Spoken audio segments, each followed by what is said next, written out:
Good evening, ladies and gentlemen. Welcome to Monday night, an unplanned Monday night. Why do I say it was unplanned? Is because, well, I just was going to be on vacation, and then yet here we are, Jason.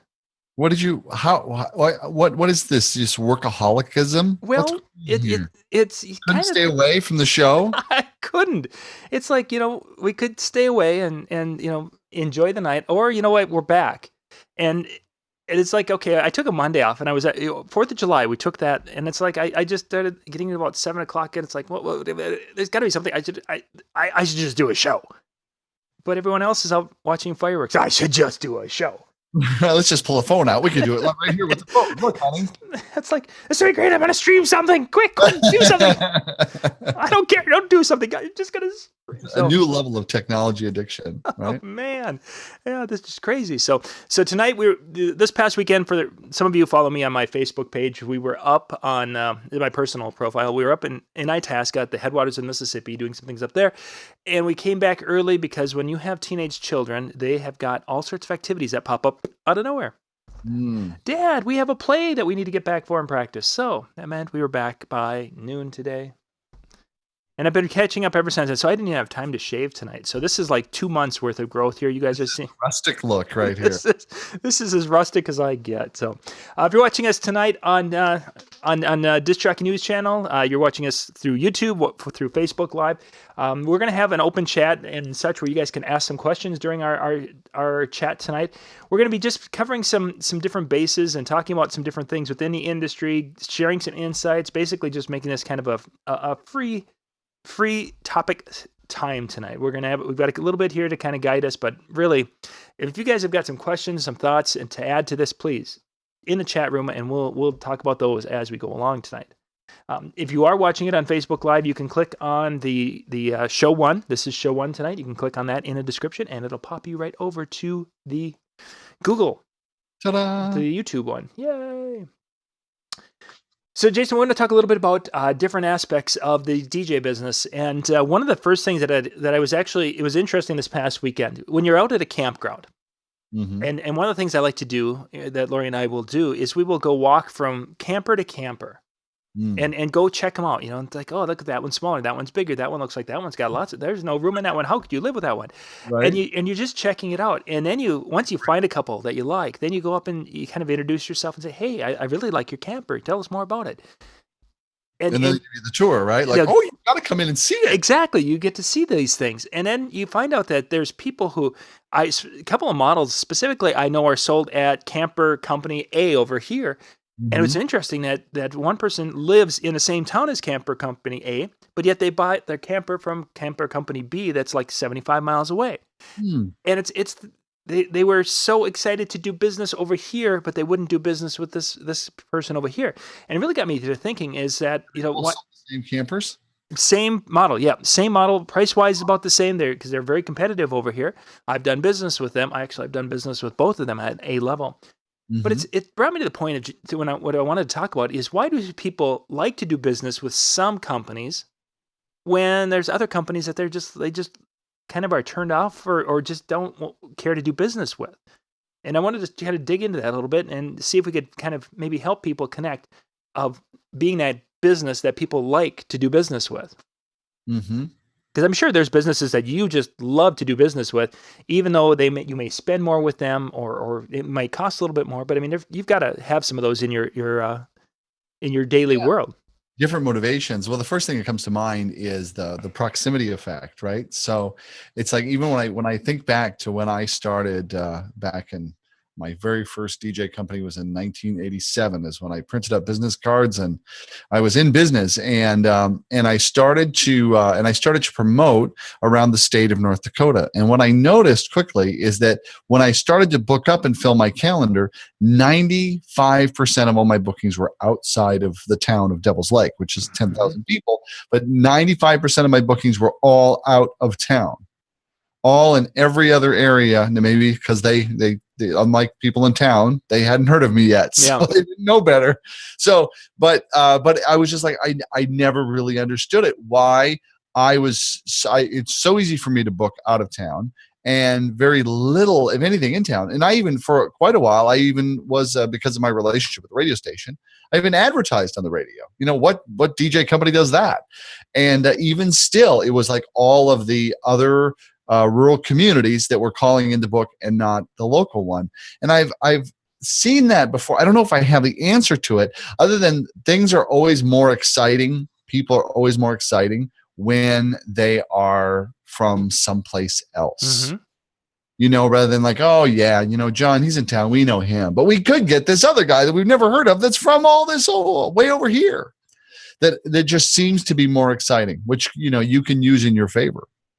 Yeah, very much so. From those of us who are from way over there, we could definitely, and that's interesting you mentioned that. We were going through and looking at our early days when we were the big multi-system, and even Lori and I talked about it again as we were headed up north, as we're going along, and it's like, oh yeah, we used to do weddings here. We're 2.5 hours away from home, and the kids are like, wow, you would travel that far to do a show? Because I don't do that anymore. I pulled into where if I go an hour one direction, we went an hour and 15 minutes the other night, and I thought I was going to die. It's like, the times have changed. But at that time, we would travel so far, and we didn't do anything locally. Virtually, if we did anything locally, it was probably somebody's backyard beer party. I think we had a few of those early in the day, where you were charging next to nothing just because it's right over here, 25 feet past my property line, kind of a thing. Just it's interesting how that works, and we've had a discussion like this in some of our other shows, and I know some of the guys here have heard us talk about that being that farther away thing. But now that it's I don't want to say it's changed, but it's kind of evolved a little bit now, where I will have people who will come to inquire about pricing and such from my show, and they would like to do business with me in many cases, but my rates are much higher than what they're wanting to pay in this market. But what could a person do to really change that? Maybe not the opinion. Well, maybe the opinion that guy way over there is an expert and I'm not an expert. Is there ways to work around that or work with that? Well, I think it really comes into a value conversation, in terms of communicating your value. They have to want it bad enough to be willing to pay more for it. So, just I to part me of Maxfield. I'm trying to negotiate Maxfield to leave the room. Maxfield, go on. And I'm like, he could say hi to us. My right hand, like trying to signal, like move. Well, I'm not making faces. So I might as well just like say what's going on over here. Yeah, well, my little boys usually they'll come in, but it's so humid outside right now and they're all after miles of hiking and biking, they're like in the house just kind of vegging. So I apologize for that. I was having a hard time trying to listen and trying to ratting around in here with things, but it comes down to value. So they have to, if somebody meets with you and you're charging a lot more, and you are something that they didn't know that they wanted, you are a want that they didn't know they had, then their sense of value comes up, like the degree that they want it increases.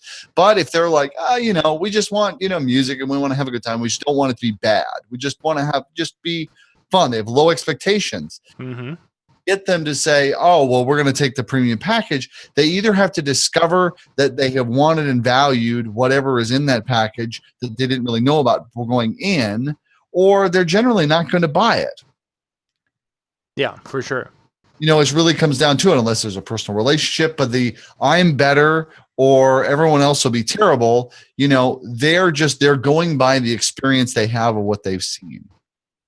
For sure. And that experience of what they've seen is generally lesser quality. And that's tough to sometimes work around. And I know, yourself, Bill, and we work on that. It's constant. That's what we lived with. And the other big thing is if you're like, I do this amazing production, do they believe you? Because they've never seen anybody else do that. So, am I to believe that you're really going to be able to do this? This is sounding good.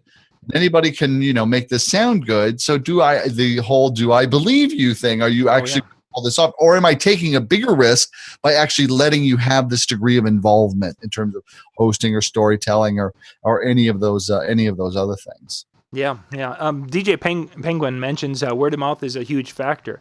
And I think in a case of word of mouth, it certainly is. That's obviously your best when you've got people who are out there giving that word of mouth. But I found it's a double-edged sword. Sometimes word of mouth can be incredibly valuable. And then there's the times where word of mouth is, you should hire John. John's really, he's a great DJ. He does these incredible. He's a little expensive though. I've had that phrase used numerous times from mothers of brides, and that they're trying to help push me, but they're giving that he charges an awful lot for what he does. He's really, really good and he's worth it, but he charges a lot. And sometimes that word of mouth actually would shut down a potential. And I know this for a fact from one statement or one event I ended up doing, because they were thinking about me. They saw me at a wedding. They decided not to book. They talked to me a little bit. They decided not to book me because I was too expensive. Booked another DJ, then saw me at 2 more weddings, and then decided to dump their DJ and come with me. And the thing that really, they didn't know anything about my price except Mother A back here at the very first wedding that they were involved with said, he's really expensive, but he's really good. So Penguin, word of mouth, I agree completely. It's just that to be aware that there's times where word of mouth can kind of bite one in the butt. Well, and I think that really speaks to really taking it on to help to frame for your clients, the people that are really excited about you, give them the words to say about you. Mm-hmm. Because if you say, "Oh, just talk about your experience," they're gonna talk like they would talk after any great DJ performance. It was fun. We danced. There was a lot of people, and all that's fine. But if there's something distinct, there's something different about you that they found really valuable as well, then help them to share that about you, to get somebody's attention, like why John was different, like what it is that really makes him so extraordinary that it was it's well worth any amount for the impact that it had because of X, Y, and Z, or we felt this, or, those kind of things become well, because then they're actually creating agreement for well, of course you'd pay that for that. Just like if you and I were talking about buying a Bentley, it'd be like, if I said I found a Bentley for $5,000, you'd be like, was it totaled? Yeah. Or are you going to find a Bentley for $5,000 because we know we have agreement? There's agreement that a Bentley or any type of car like that is going to be expensive. It's going to be a big investment. It's going to be high quality. It's going to be the ultimate driving machine, to steal that from BMW. Yep. It's going to be more expensive. And that just is well, of course it is. Well, yeah. And if you want that, then you would pay for that kind of thing.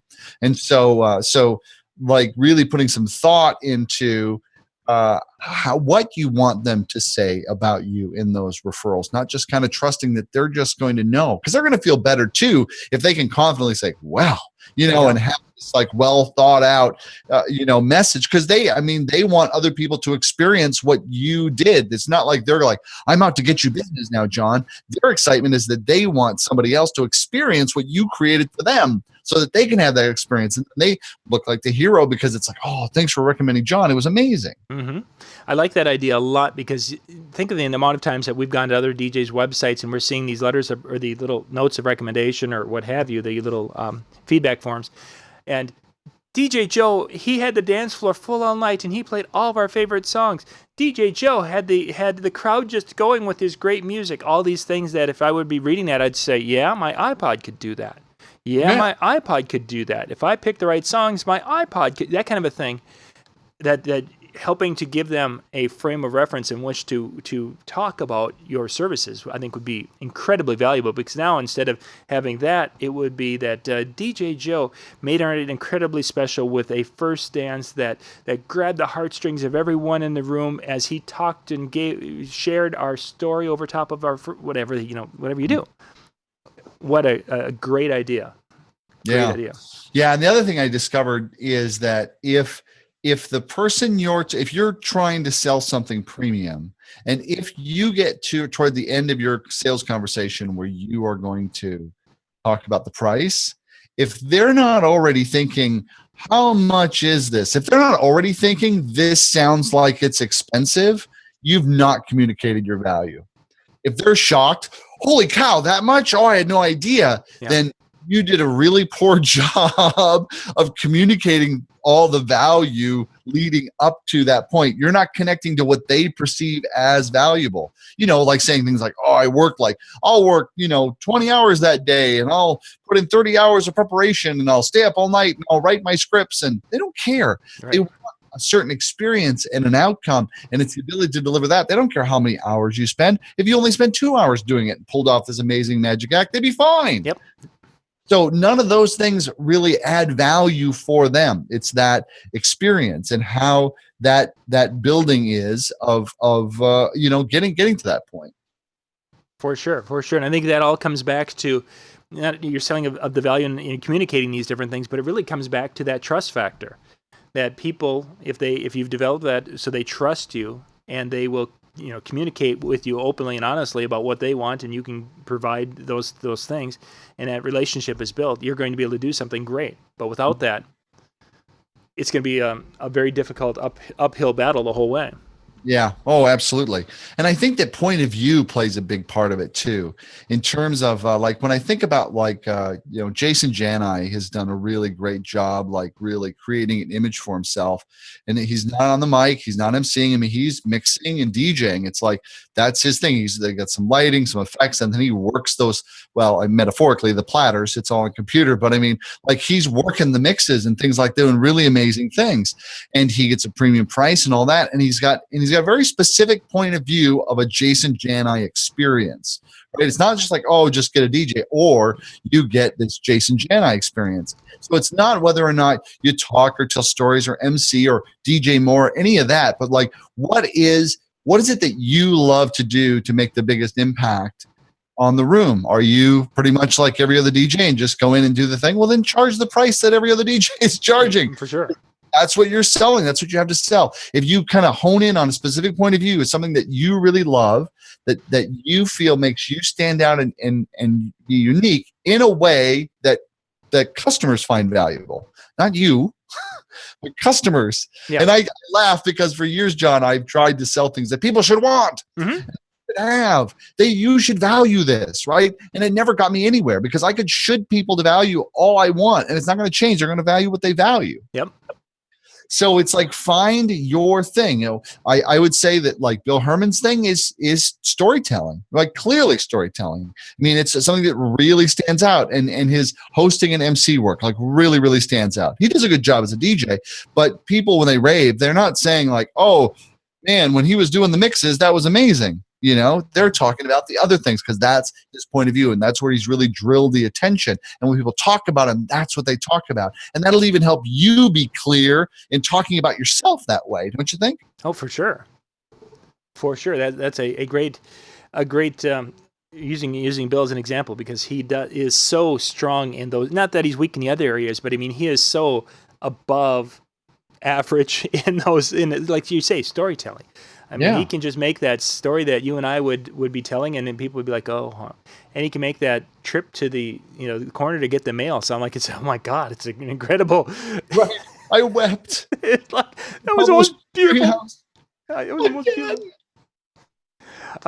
Let's take a little break here. We're going to hit our sponsors, and then let's jump to the next one. We're some thoughts on what to move one's business forward if they're kind of in a place now, and some things that they could possibly do to move that to the next, and increase or grow their business. So we'll be right back, gang, and we'll get to that. But here is our summer 2016 DJMTV sponsors.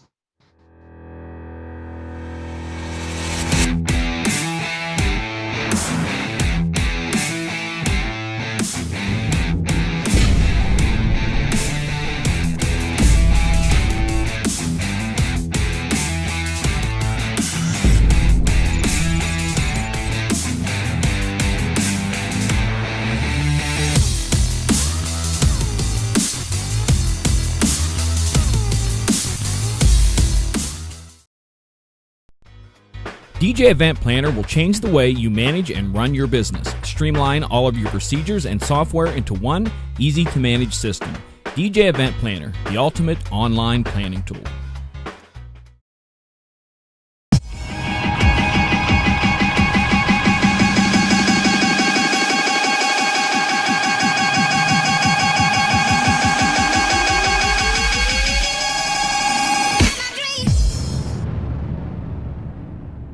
Top Hits USA from RPM, Our name says it all. Get the latest hits while they're the hottest. With Top Hits USA, you'll have the track for sure. Visit tophitsusa.com or call 800-521-2537 and get a free demo.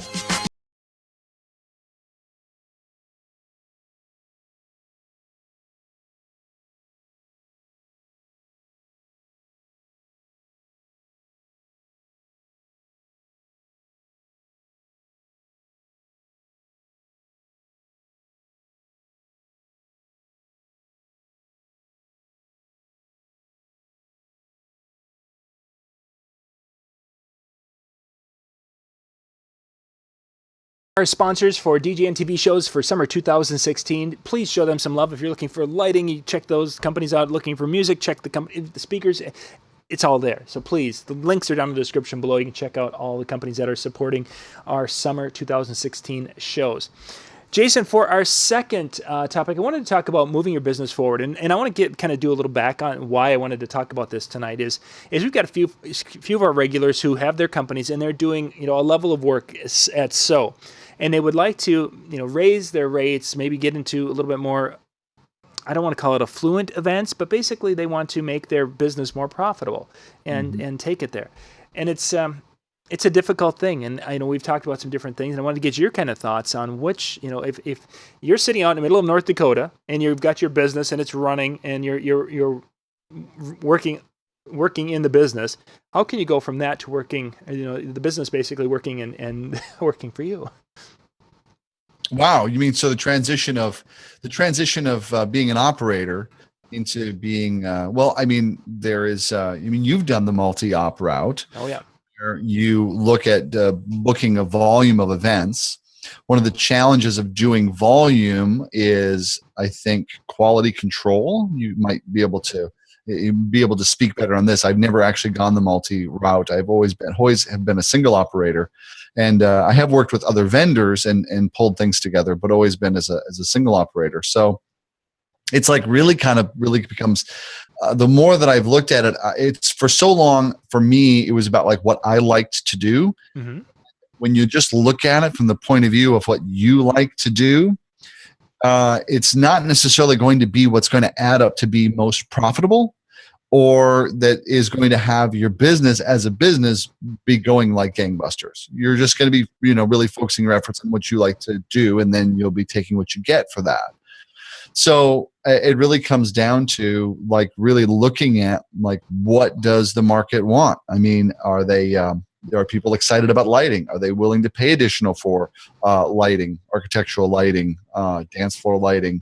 What other components can you add in, and then how much effort goes into it, and how consistently can you deliver it? So it's like those three questions have to be answered in order to maintain and hold the value on each of them, because this is all experience oriented. Mm-hmm. For sure. Just a second, I've got to. In a sec. Okay, we had a chat in the chat room. There's a question we'll get to a little bit. With the experience and such, and how did you basically, as a single operator, how did you convey? Because you figured out what the market wanted, you looked at that and decided what they wanted and such. But how did you adapt yourself to create the show that you did, that what you were able to go out and sell at a little bit higher dollar rate than the average DJ? Sure. Well, I mean, certainly being able to deliver on what you promise is really important, especially if they're going to be paying a lot more for you than someone else. Being able to deliver on that promise of whatever it is that you're promising to deliver. The other thing is just really having the confidence to ask for it. I mean, not in the kind of like, it's $1,600. Yeah. And then, when they say yes, like, really? Of course, good. But actually, like, having the confidence to really do that. So, it's like you want your skills, and it goes back to like kind of what is your point of view? Like, what is the biggest value proposition about you and your individual business or your individual company? What is it that that you are delivering that stands out, that's different, that is more valuable? Where is it, peace of mind? We know that it's like guaranteed, and that, we're going to get everything exactly the way that we want it. Who is the customer that you want to go for? I've heard so many people say, oh, I want to do the high-end weddings. As if there is, yes, there are people who do spend a lot of money on their weddings, but you know how they're the same as everybody else? They spend money on things they want, and they have more money to spend, so they get more stuff that they want. You still have to be something they really want. Right. To even invest more or pay double. They're not just like, we have lots of money, we're going to pay you double today. That doesn't happen. No, very, very, yeah, that doesn't happen. They're all the most shrewdest negotiators, Oh yeah, I've had more dealings with that, and I've talked about that in other shows where some of the most affluent people I've worked for were going to nickel and dime. Okay, do you really need to charge that much for this? I mean, let's think about that a little bit. No, Shash. No, yeah. Jason, let's talk a little bit about, you mentioned the clients and wanting to go for the high-end wedding people. There's some rule or some thought out there that basically if I'm going to sell, and I'm going to just put this as a Walmart crowd, a Macy's crowd, and a whatever at the top end, or maybe Walmart, Target, Macy's crowds. So we have kind of a low, middle, and high. We'll just go with that. That they're saying basically that if I want to target the Macy's type bride, that I need to be thinking and acting and really kind of almost emulating that type of a lifestyle, because I can't be a Walmart type person, entertainer, what have you, and sell to the super high end. Not that I have to spend money like they do, but I have to understand the thought process that they are. I have to there's a different look between some of the shoppers at Walmart and the shoppers at Macy's. Mm-hmm. Or the people, the type of people who are going to buy a Dodge pickup in general compared to a person who's going to buy that BMW. I mean, you're talking different audiences, but people are talking that I can't be a Dodge, a Dodge 4x4 DJ that will go and be able to serve a BMW client. What are your thoughts on that? Well, I mean, I get the analogy, John. I get where you're going with that, but when it comes to entertainment and entertaining, I as you were saying that, I was trying to think like, well, what is it that the Macy's client, what do they want that? Because I mean, I think that there are, in the mobile DJ industry, I mean, I think there's plenty of high-end weddings that spent 50, 70 grand on the wedding and spent $800 on the DJ. Right. Because like that's what's available and that was good enough kind of thing. So like, what is it that they want? It kind of goes back to, where I always go back to is like, what is your brand? What is your brand? What are you all about? What is your point of view? What are you really, really good at? What do people say about you? If you want to serve a particular crowd, like an affluent crowd, are you known in that crowd? Or do you travel in those circles? Do they know who you are? It's really more about that than just like, oh, let's open up and see which ad looks like the fancy ad. And that kind of personal connection thing into the community makes a huge, huge difference. Just like in the bat and bar mitzvah crowd. Are you in the Jewish community? Are you visible in the Jewish community? You're going to do much better if you're visible in that community, if you're going to want to do, bar and bat mitzvahs. Mm-hmm.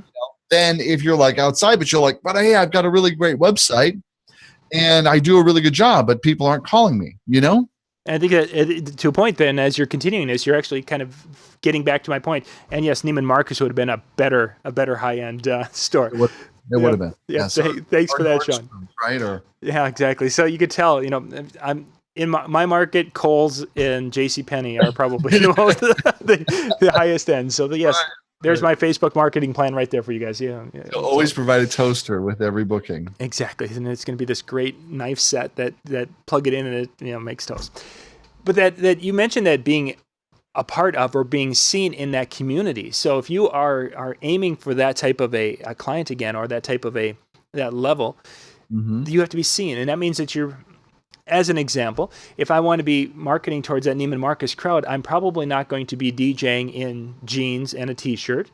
I'm probably, and when I'm out in public, and this is almost going back to what Red Food talked about, is that he lives his character all the time. So if I'm going to be with that, aiming for that market, I would probably be out in public with khakis and a polo would be about as dressed down as I would go if I wanted to be aiming for that more affluent market. Right. And then, of course, when we would go out to eat, you would be hitting those types of different places that they're going to and be seen, and yeah. Yeah.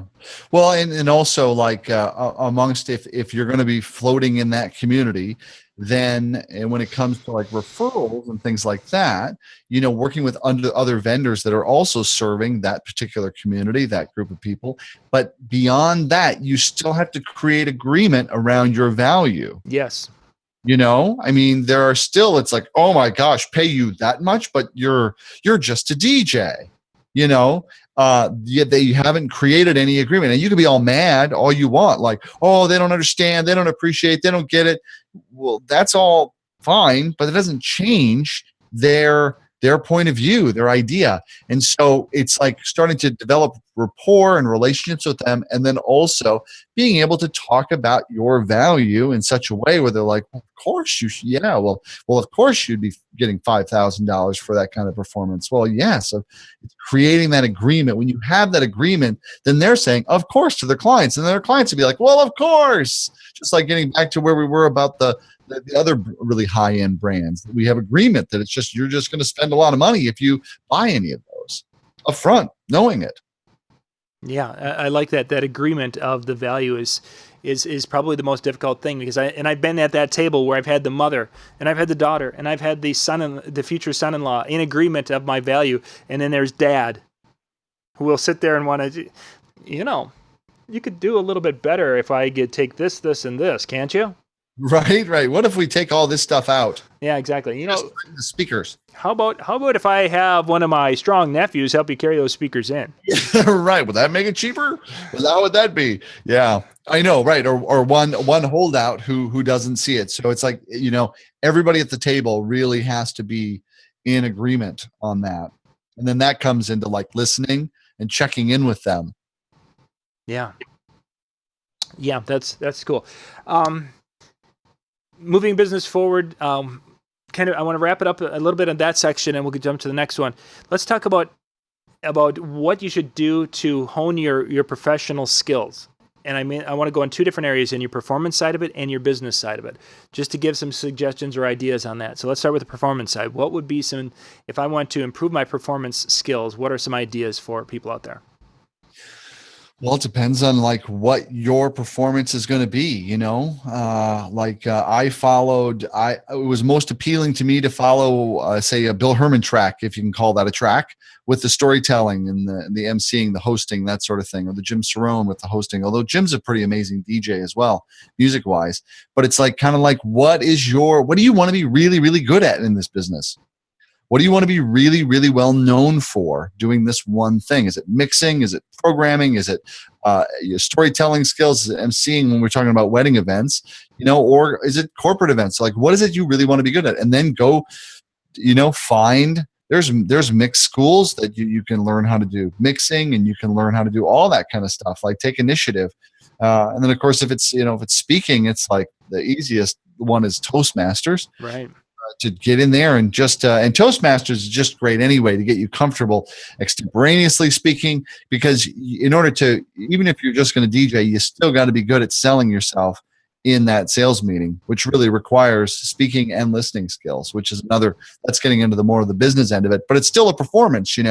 It's like you're selling them an entertainment, you're selling them experience. If you're like a big snore or a big slob in the sales meeting, are they going to expect, but I really put it on for the show? What?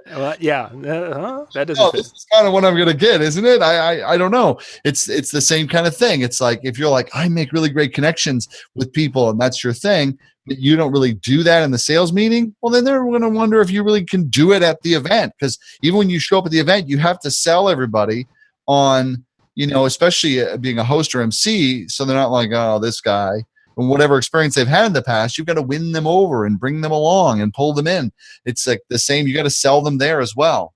So definitely your improv classes are real obvious ones. What are some that you've done or that you can think Well, of? and I've just, looking at some simpler things. I've mentioned on past shows, the reading to children and being very, very animated with reading to children is such an easy one to do because I have children. But to be able to bring that story to life and to change characters, and then when the kids start asking questions and throwing things in and thinking on your feet and how you incorporate that and not break your show, the book, but not break that story and incorporate those questions in there and make it flow, the kids think that's the greatest thing. But it's a great way to work on being more animated. Another one, and this is going to sound kind of weird, this past weekend while I'm going around from campsite to campsite, I'm talking to people, and it's how to go and strike up a conversation. And you guys have heard DJs talk about, during the dinner time, I go from table to table and start talking to people. It's fabulous practice when you're out, if you are camping, is to go and Lori, she's a natural. I'm more of an introvert. She's an extrovert. So she will go, and next thing I know, she's got 40 different people who are her best friends, and they're all having, they're all having coffee and having a bonfire that night. Yeah, right. That's not my style. But for me, it's a great practice to go and I've talked about this even before Mobile Beat, that kind of when I want to go and I want to be making that contact with the person and asking questions of them and making good eye contact and having a conversation rather than them talking and me ignoring them. And then all of a sudden it's like, well, look at the time, I got to go. So on a given, it was at Saturday night, I went to, I think, 15 different campsites. I was gone for 2.5 hours. Yeah. And right. it was just the way, but that's what I was doing, going from and finding something interesting about each one of these people to ask a few follow-up questions. And a lot of that was to practice what I'm doing here. Yeah. Well, and not only that, but I mean, they probably thought like, oh, that John that we met, isn't he wonderful? Isn't he great? They probably thought the world of you. And the reason that they did is because you were curious about them.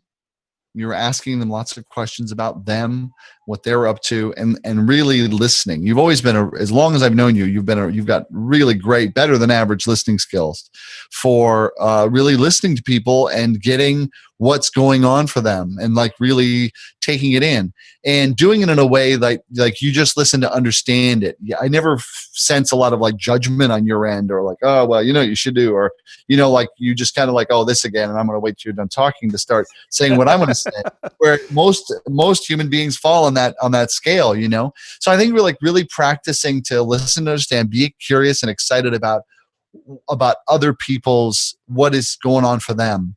And when you think about a wedding, it's all about what can I do to enhance what amazingness you've already got going anyway?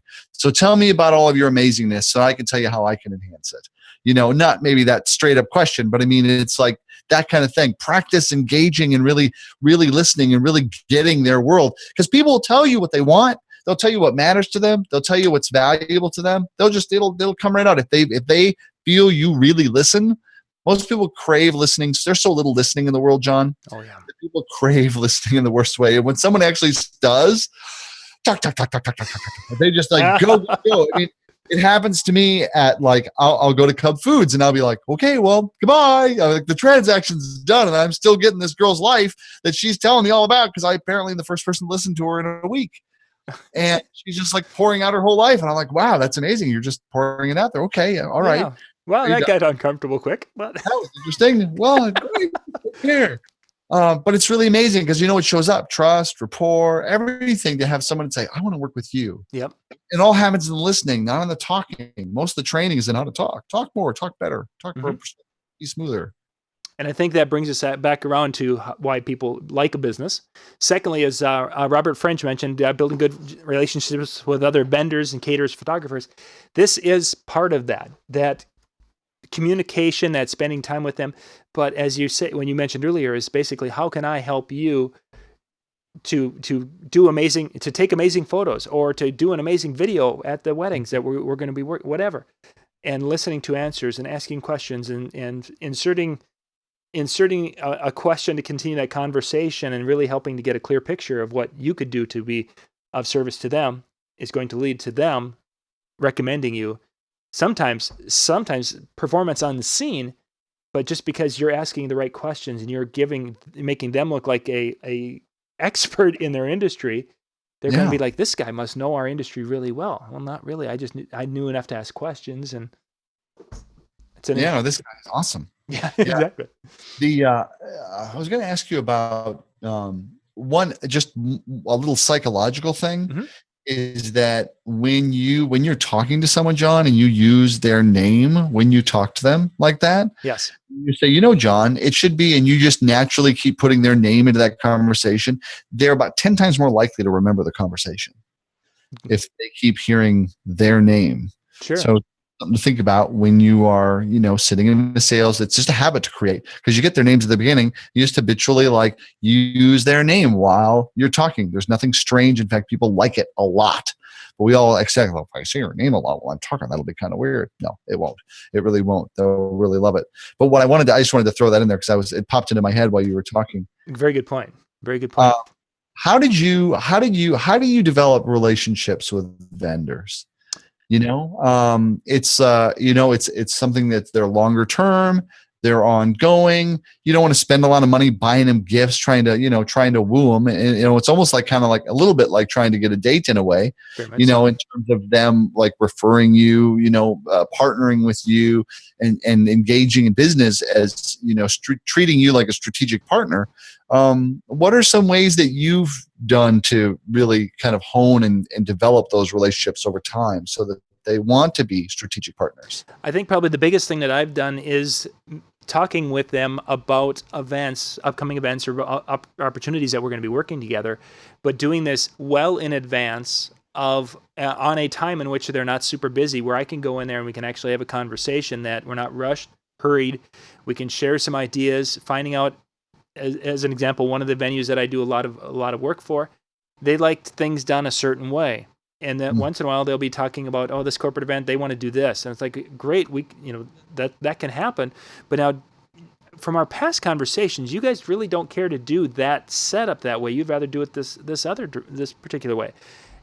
Even though they didn't change, just having that she knew I listened before, and we were able to have that conversation helps to build that trust relationship things with the venue. Another is the day of the event is I'm very, very careful never to let the venue to basically lay something at the venue's feet. If something's not working right and it's the venue's fault, there's times I will take the blame for it. I'm okay with that. We're just not quite ready to go yet. Can I do this little activity with the wedding party before we start the dinner? Because we're just not quite ready to go. I don't need to go and say, that venue, they suck and they haven't got the food ready once again. Right. No. You never get the chicken out here. If that cook would ever. Yeah, exactly. And it's like, okay, I've talked to the catering manager and she's like, we're running about 10 minutes behind. And we're 15 minutes behind. No problem. I'll take care of this. You guys, you get your stuff. You guys are ready to go and be fabulous here in just a few minutes. I'll go out there and take care of this. Yeah, so there's just everyone to be their best instead of blaming. Exactly. Trying to find blame to put. You're not going to look better by having somebody else do poorly. Oh, for sure. That's a tough one because, our human instinct is basically to say, you all are jerks and I'm awesome. Right? That's what we want to do. And you should have paid me more than you paid them. Exactly, man. Can't you see that I'm worth more than that chair cover? Right. Let's take a little break here, Jason, and then we're going to come back and kind of wrap up. We've got a couple of things that we want to jump into. Gang, we're kind of bouncing around with our topics tonight, but if you have some questions, first one when we come back, Jason, I want to talk about somebody was asking about an entry-level sound system, and I think we could probably talk a little bit about that from our past experiences here. But we'll be back here in about 90 seconds. Again, these are our sponsors for our summer 2016 DJ and TV shows.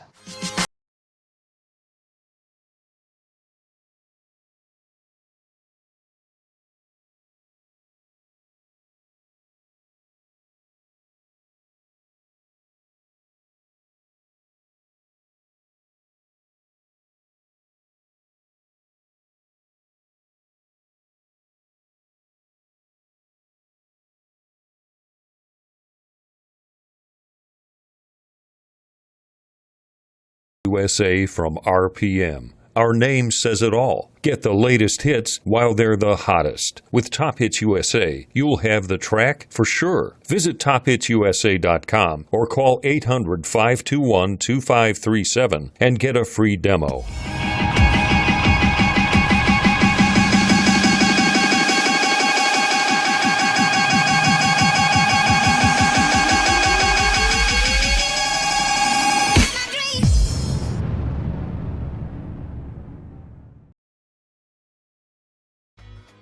DJ Event Planner will change the way you manage and run your business. Streamline all of your procedures and software into one easy-to-manage system.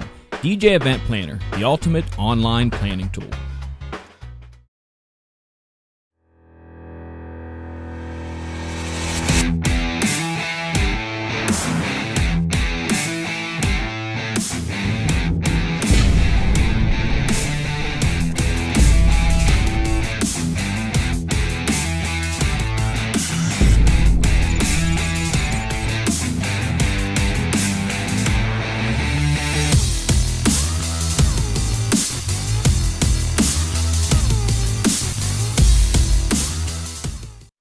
Those are our summer 2016 sponsors for the DJ and TV shows on Monday night. If you are a big fan of the shows, thank you for watching first off. Please go down and click on the links down below and show some love to the sponsors, because without them, things like this wouldn't happen. And if things work out well, we'll actually be doing a show next Monday. Awesome. Woo! 2 weeks in a row. Jason, before the break, we were going to talk a little bit about some sound systems. Let's maybe wrap up. There's a couple of thoughts here that I want to cover, but let's start with a good beginner sound system. You and I've been to a lot of shows. We've seen a lot of gear and such. So if someone comes up and says, basically, I don't have a ton of money, what's a good sound system to get into? What would you recommend? Well, okay, so my answer to this is after like 25 years, and I've had the gambit of equipment, right? And my answer to this would be get more money. No, I'll tell you, here's why, okay? So like in the last, I think, is that a year ago? About a year ago, I got the EV ETX system, which is the top of the line EV cabinets they have. It was the top, the 15. It's a two-way with a 15-inch, and then I got the subs to go with it. And every summer I do these fundraising events, athletic events. So I'm doing a lot of jabbering on the microphone. People come in the finish line and going, "Here comes red, go team zucchini banana, yay!" Mm-hmm. And getting people engaged and encouraging them and things like that. And it wasn't until I started using these speakers that the number of compliments I got for doing my work like tripled. And I'm like, what? Did they just notice that I do this? And then I started to think, I wonder if before they couldn't really understand exactly what I was yammering about on the microphone. And now that I have these really high-end, really clean sounding speakers, they can understand everything that I say. And it makes me think back to the years when I first started out with my PVs with the two ways, and I had the two big sub cabinets with 15-inch Black Widows in there, internal firing. It was like loud and it was big. But I wonder if it still sounded a lot like this when I was on the microphone, you know? It's like if you make a joke to anybody about like, oh, hey, the DJ's making an announcement. They'll laugh usually because like that's the experience they have. And that is a result of just buying cheap equipment. And it's really occurred to me that I would have done a whole lot better for myself just across the board if I just got more money and bought better, because it lasts longer too, right? So you're going to run it a lot longer than you would before. So that's you probably don't like that answer, but my answer is get more money and get some really clean sounding stuff, because that's part and parcel of your business. That's your whole business right there. Yeah, for sure. For sure. I think the only thing I would add to that is that I think if I were to do it again or recommend for someone doing it again, starting up, I would really look at renting, especially if you had a rental house within a range. Rent this week, rent this system. Yeah. next week, and making sure that when you're renting, they would recommend that it would cover. I've got a wedding for 150 people under a tent. Okay, then I can rent this 2-speaker system, but make sure. Yeah, David, it sounds like a McDonald's drive-through. Yeah, that's because they bought the speaker from the same knockoff Chinese company. But renting, because let's just look at. You've got out there, you've got JBL that has a variety of different levels. You've got Electro Voice, who's one of our sponsors, that have a variety of different levels. You've got PV, you mentioned. They've come out with a new series of speakers that they're actually being delivered to the office, I think, tomorrow, that we're going to look at, that are built on a technology we haven't seen before. Bose, the new Bose, the older Bose. I mean, there's just so many different things out there, and to find out, yeah, they each have a different sound, and to find the one that fits you the best in the type of events you want to do, I would hugely recommend that a person goes and rents for a while. And that might even be to go rent from a fellow DJ and say, hey, that one system, can I rent it for the weekend? I'd love to hear what it sounds like. Obviously, you have to have a relationship. I was like, yeah, you're going to just blow it up on me. But yeah, I would really recommend that. That's brilliant. When I started DJing in high school, and I owned nothing. I didn't even own the music.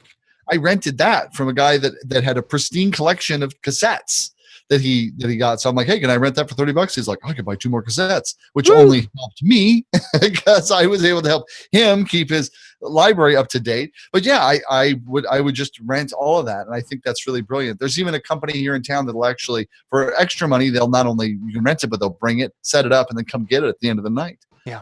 So you don't even need a big car, it's like look around and leverage like what you have in your market, and then you just charge above that what you want to earn. I think that's super smart, John. Yeah, and it works very well. And for those of you who follow our Tuesday night show, where Brian has gone through and laid out how he explains his breakdown of his rates and such, and showing the value for each different component, that rental thing would fit right into that very, very well. Yeah, I think another thing would be, if I could just throw this in there. Go ahead, please.